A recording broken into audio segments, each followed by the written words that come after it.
I'm going to do a demo of a system implemented using a generalization of an operator precedence parser. I'll do it from scratch. The client side's written in Node, and the server side's written in Python. So I'll just set up a client side thingy. There's two node modules. One's called entodicton, and that has the low-level stuff for accessing the server side, and then one called EKMS, which is entodicton knowledge modules, and that has a bunch of knowledge modules that I wrote, which are sort of encapsulations of language that talk about a particular topic. So I'm going to install the EKMS node module to pick up these knowledge modules.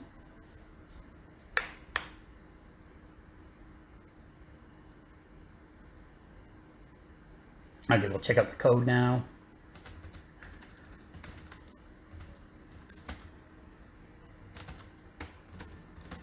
Okay, so these are the knowledge modules I have so far. So one of the commands you can run against them is this,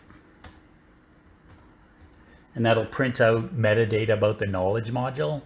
So these are the sentences or utterances the knowledge module can do. And I know they work because they come from the unit tests. And then this shows it includes this other knowledge module called numbers. Yeah, so there's this other, let's just look at a couple of them. So the time knowledge module, you can do this kind of stuff. Oh, and it includes this tell knowledge module. And because it includes that, then you can do sentences like this, tell me when the time is 2 p.m. or utterances. I'm going to do a more detailed demo of Scorekeeper.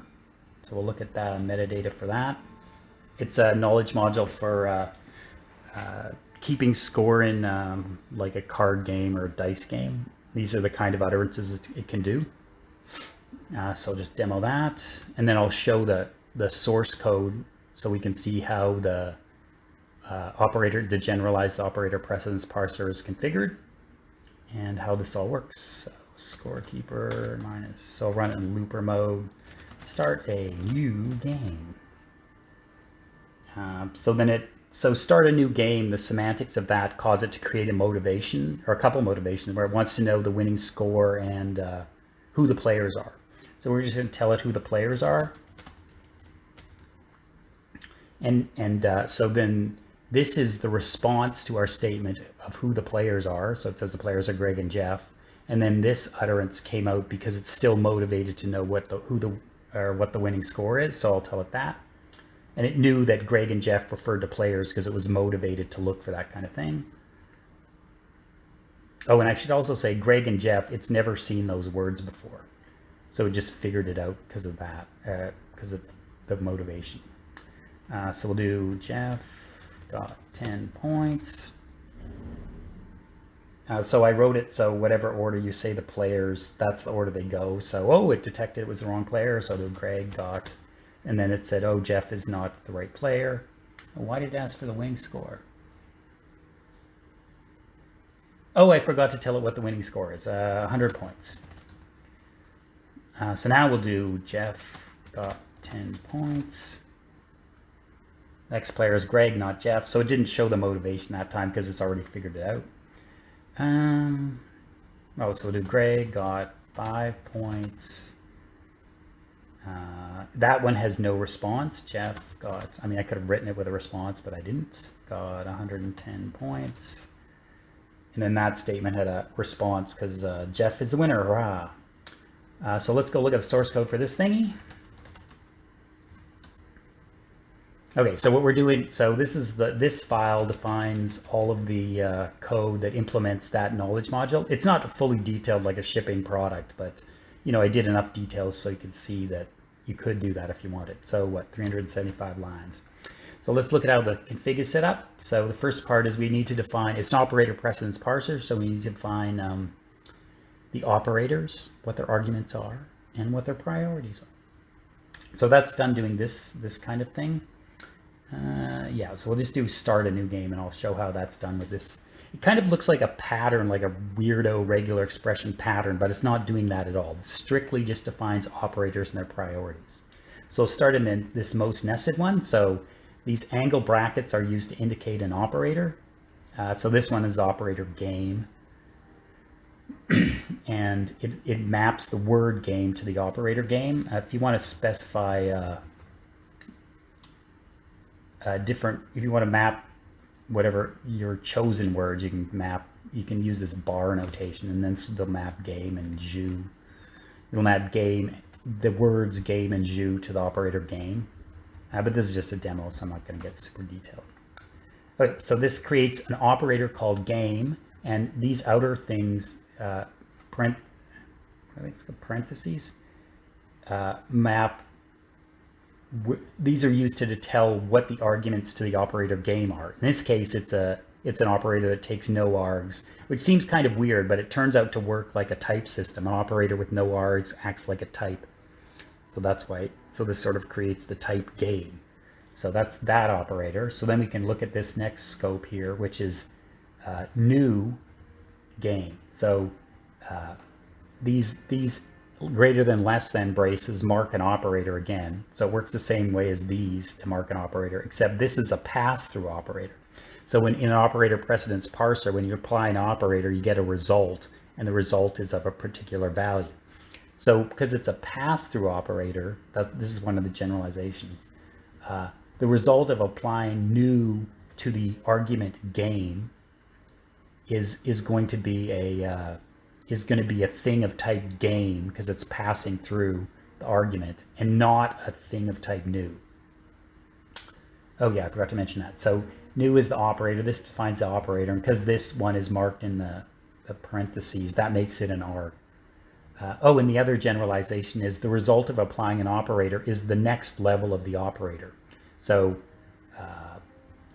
when we apply this operator, this zero arg operator starts out as an operator at level 0. When we apply it, it becomes the operator at level 1. So you can hook different semantics to the operator by using that. Okay, so that explains this phrase. So we created a prefix operator that has one arg, and the arg is of type game. And the result of applying new to game is going to be a thing of type game. So then it gets sort of more obvious at this point. So now we have this scope. So when we look at this defines a prefix operator a, and it has one argument, which is going to be of type game, because new is a pass-through. And the result of applying a to game is going to be a game again. It's not going to be an a level 1. It's going to be a game. And then the final operator here, this is not a pass-through, so this is start, and it has one argument, which is going to be a game, and it's a prefix operator. So this sort of pattern thing lets you define the operators, you can define the arguments, and because of the nesting, it also can get the priority out of this data structure. Okay, so that's how we've defined operators, priorities, and what's the other thing? Arguments. So the next thing we need to know is, like, when you do an operator precedence parser, like normally, like 1 plus 2, 1 is a number, 2 is a number, and when you apply, you need semantics for like applying the plus to the 1 and the 2. So in this case, I've called the semantics bridges. The semantics that run, so there's semantics on the client side and the server side. So the bridges are the ones that are on the server side. And this is used to define, you can hook, like here I have the start operator level 0. And so this bridge is used to define, well, how do I calculate the result of applying the start operator to its arguments? In this system, all of the values are name value pairs or key value pairs or JSON or however, a dictionary if you like Python. Like it's just value or key and value hashes. That's what the values are in the generalized operator precedence parser here.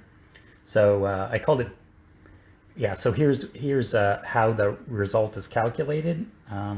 It's kind of like, this is on the Python side, so I just implemented something like JavaScript notation for constructing JSON. So this is this. There's 3 keywords available when you're writing these bridges. One is operator, one is after, which is an array of the after args, and one is before, that's an array of the before args. So here what it says is, and I was calling these things contexts. These hash key value pairs or hash maps or JSON or however you want to think about it. I'm calling them contexts, and they always have a marker, and the marker is always the operator. So this just spreads the current operator, or the next of the current operator. Like I said, when you apply an operator, it goes to the next level. So this will take game level 0 and map it to game level 1 and just spread all the properties in. But it'll create another property called arg, which is going to be the game. That's this. So this is, there's sort of a, so that there's an in path where you get the utterance and you go into a data structure. So that explains this part, and it runs on the server side. That's what the operators and the bridges define. And so then once that goes back to the client side, you have a data structure, and you want to have the data structure do something and maybe convert it to some kind of utterance, like a response or a paraphrase. Yeah, so that's done here with this semantic stuff. So here's the semantics for start. So you can see here, there's a context. It has a marker. The marker is start. Check that as top level. And then this implements the semantics on the client side. So like I said, it adds a couple motivations. It wants to know who the players are and who the players are here and what the winning score is. And that's what the semantics for start a new game is. Well, the start operator applied to game. And then, so that's the purpose of this. And then these generators are used to convert. You can either do a paraphrase or a response. There's two different modes it runs in. So this is the generator for the paraphrase of the context start, and it just says start. And then this G just calls the generator on whatever the arg is. So it'll say start a new game or whatever. So let's go run this in, what do we do? Let's go run this. Oh, well, yeah, and I also mentioned like it doesn't know the words Greg and it doesn't know the word Jeff. Oh, sorry, I have my name in here a lot. It doesn't have the word Jeff, so that word is unknown. So let's go run it in debug mode so we can see what it's doing. Start a new game. So we can see it's running like an operator precedence parser. All right. Yeah, so this is what it's done.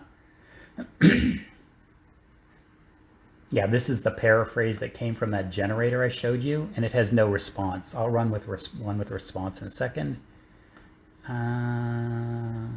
Yeah, so here's the actual run of the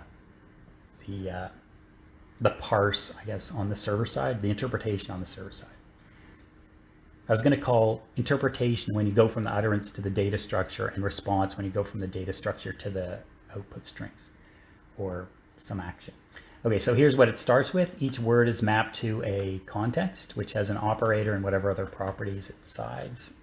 Start a new game. So these are the values, the context.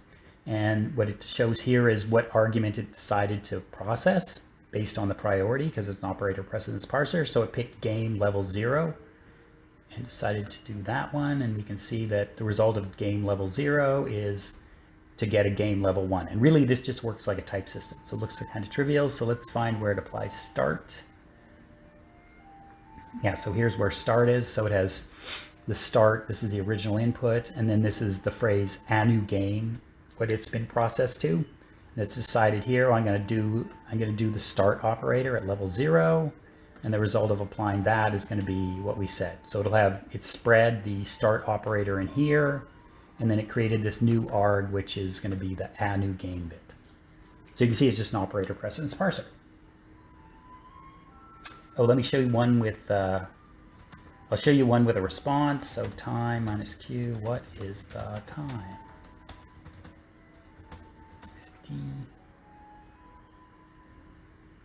Oh, it's going slow because I've just run this and it's compiling the neural nets on the server side. So it'll be fast if I run it again. Yeah, so under 2 seconds.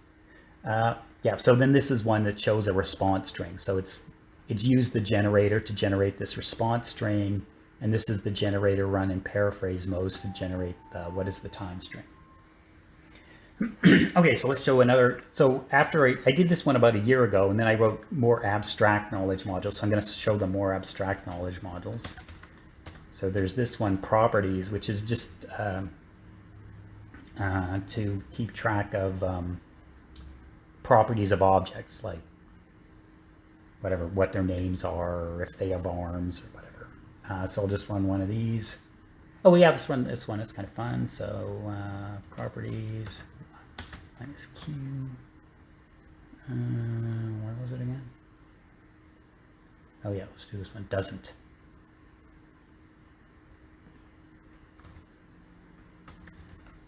And oh, it'll run slow because it's compiling first time.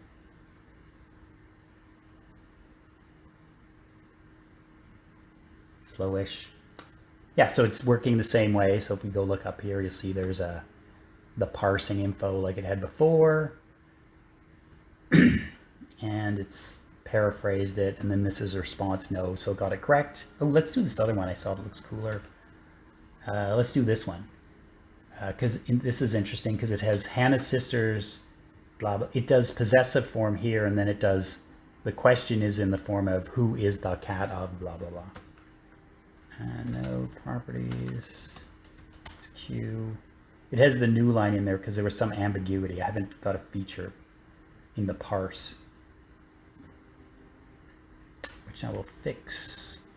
I just have to implement this other feature. But still, it's pretty cool it can do this.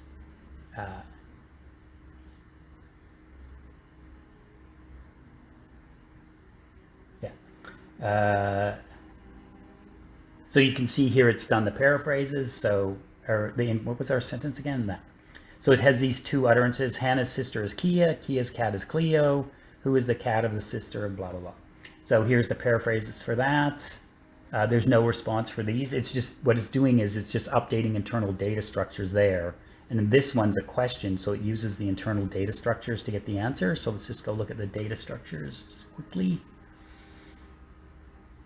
There's this objects thing that has all that has a bunch of data. Oh wait, this is the context. Where is it again? Somewhere in here is the thing I was going to show. Oh no, that's the context. Oh yeah, this is it. Okay, so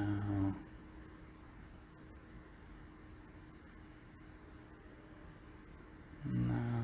Oh yeah, here it is. So this is the internal data structure. So when you said Hannah's cat is Cleo or Kia's cat is Cleo, Hannah's whatever it said. This is the internal data structures that get updated. So properties, Hannah, sister, Kia. So Hannah's sister is Kia. There's Cleo, that, and that. And again, it doesn't really, let's see that. So then those internal data structures get updated when you do these two sentences, utterances. And when you do this, it's using the data structure to pull the answer out. And again, I'll just show up here. You look at the parse. Dump out the parse. Yeah, here's the parse. So we go right to the top. Yeah, so you can see up here, like it doesn't know these words. Wings is unknown. Greg is an unknown word. It's just, and Kia and Hannah and Cleo, those are all unknown words too. It's just figuring it out from the knowledge in the, well, just from the way language works, I guess, really. Anyway, so that's the properties knowledge module. So then, this other cool one I wrote was the hierarchy knowledge module. So let's look at that. It, of course, knows about hierarchies. And it includes the properties knowledge module. So you get some cool stuff once you combine these two knowledge modules. Then you can do properties and hierarchy combined. So I'll just do a sentence off this one. Now let's do this one. Hierarchy is Q. A human is man. So we do this one, just demonstrating the hierarchy knowledge module working. A human is a mammal. Greg is a human. Is Greg a mammal? Oh, I spelled mammal wrong. Well, whatever. I was like, oh, I keep spelling mammal wrong, so I might have put in both spellings, because otherwise I keep spelling it wrong. Oops. So here you can see it work, right? Human is a mammal. This again updated the internal data structures. I forgot to show something. I was going to show the files. So, I mean, obviously it's going to work because it's from the unit test. So let's look at the file that defines properties just to see the kind of reuse it has available that's happening. So this is defining the operators in the properties knowledge module. You can see I don't define is anywhere in here. That comes from the dialogues knowledge module. So I'm getting that kind of reuse out of this. So all those sentences you could see just come off these operators. And let's look at the hierarchy knowledge module to see what operators are defined there, because it's even smaller. So this is all I had to define in the hierarchy knowledge module, and the rest of the reuse just comes from the rest of the functionality comes from the reuse of the properties in the dialogues knowledge module. Okay, so let's go on to other cool things. So I want to show this one, the animals knowledge module. So it just has knowledge about animals. I mean, so there's a classic problem in AI, which is birds can fly. Penguins are birds, but penguins can't fly. I didn't get around to that yet, but I do have this one, which is my version. Bats are mammals. Bats are mammals. Mammals don't have wings. Bats have wings. So you can see it did all the right thing, right? Bats are mammals, yes. Do mammals have wings? No. Do bats have wings? Yes. Do dogs have wings? No. Okay, so yeah, so that's pretty cool. That works. And the interesting part about this, though, is the way the knowledge module is created. Like you saw in the other ones, we had to do define operators and bridges and all that kind of stuff. But this uses a template feature, which lets you define the knowledge module in this cool way. So let's look at it. Boom! So this is the whole knowledge module. It's 42 lines long, because 42 is the answer. And it's defined using a template, which is just which you just tell it what you want it to know in the language. And because it's including the hierarchy knowledge module up here, well, this loads it, and then this is where you add it to your config. It gets the properties and the hierarchy knowledge module. So then all these statements, like this one comes from the properties knowledge module, and these hierarchy things come from the hierarchy knowledge module. So you just tell it this, and you see I didn't tell it the bats thing. It just figured it out by updating its internal data structures. So it's kind of cool. You can get all this functionality just by using language without even really writing code, other than the boilerplate code. So that's a cool thing I want to show. And oh, and I should show you. So there's this file associated with the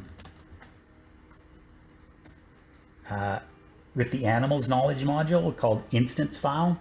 So what it does is when this runs is you have to, or to set up the instance file, you have to run animals.this, and then you run this recreate template. And so or regenerate template, what that'll do is it'll regenerate the animals.instance file if it's already there, like say or it will create a new one if it's not there. And what that will do is it'll go through and run these utterances and save the results to that file, so that when you run the query here, it runs fast and it doesn't have to redo all those queries. It's just save the internal data structures and run the semantics. That's why it could run so fast. You didn't have to regenerate all the, you didn't have to rerun the template. Anyway, so that's that. So then one of the use cases I had for this was, I don't know if you've ever played open world games like Fallout or Borderlands or whatever, but the idea there is you're in an open world and you can wander anywhere and interact with, characters and the environment in interesting ways because it's an open world. But then when you go to talk to people, you always get like, oh, here's a box with 3 things you can say. So it's not really very open world. So one of the use cases was creating a way to talk to characters in a game that's open world. So I have started Captain Kirk here.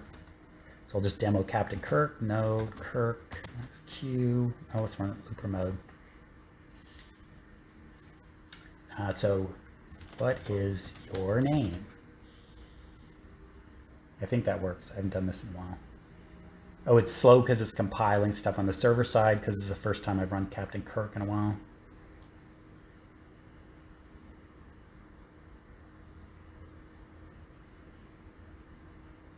Horrendously slow.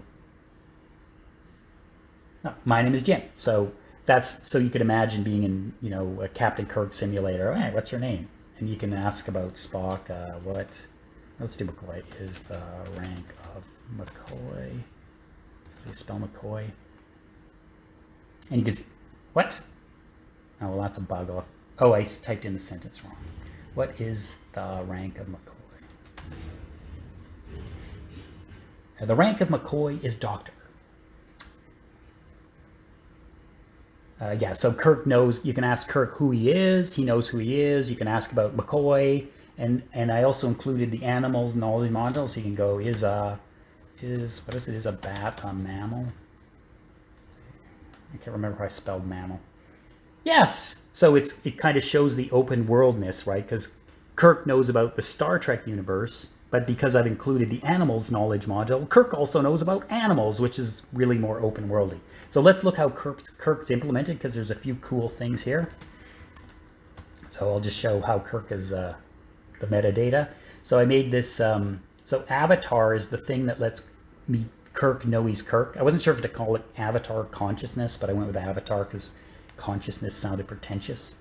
And then this crew one lets Kirk know about stuff in the Star Trek thing, and then here's animals. That's why you could ask about bat. It has all these other ones. And then, so let's go look at the crew knowledge module.